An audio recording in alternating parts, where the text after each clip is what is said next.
I'm Daren Miller. I'm originally from St. Petersburg, Florida. I went to Duke University, studied public policy, but then entered into the world of business in New York and currently working in the tech industry.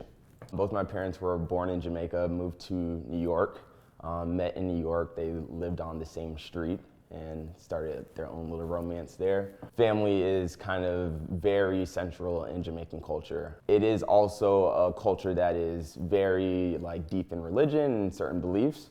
And at times it's easy to just kind of, if there's something that's different or obtuse from what Jamaican cultures or Jamaican values are, you just don't speak about it. So I think in regards of identity, I really haven't been able to really, let's say, couple being Jamaican and being gay as a joint experience. Those are very siloed experiences for me. In no way do I think that my parents would be hostile towards me, or I feel blessed. I know I'm not gonna have the reaction of don't you ever come to this house again? You're banished, I don't think they're gonna isolate me, but there is something real there. The fact that I don't feel comfortable enough to have that conversation. And I guess over the past, year or two is really with me trying to grapple with what is the discomfort?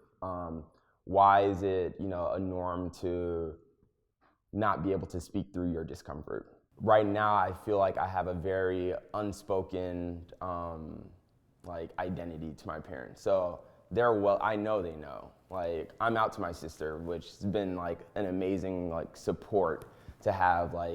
My sister is my best friend. So having a best friend on your side is I think if anything, it allows me to really push off telling my parents, where I'm I know I have family support there. But I think what makes it difficult with telling my parents is, it's not about, I think they're more so worried about my life becoming harder. I think that's a very valid concern, and it's a valid reality for most of us.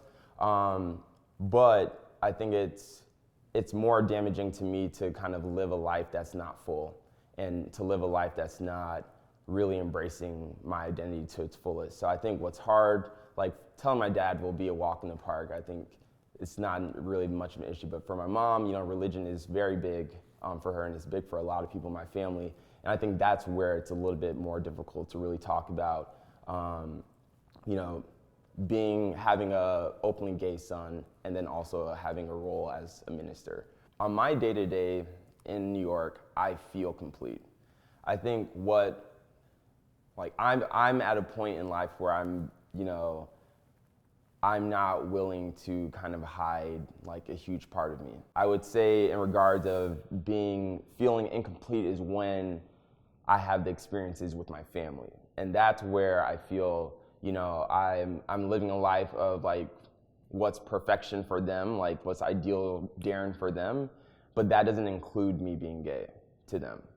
Even though when I'm there, I know I internalize me being gay as a huge part of my identity.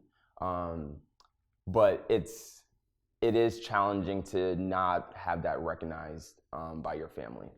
And I don't think it comes from a place of being malicious, but there's a lack of awareness. I think a lot of families don't really grapple with how does that person feel when you choose to not speak about it. A lot of coming out is a very internal, personal experience, but it's also an experience for all the other people around you who knew you as this, and now you're telling them, no, this was the narrative that you wrote for me, let's rework this, and I'm the creative director.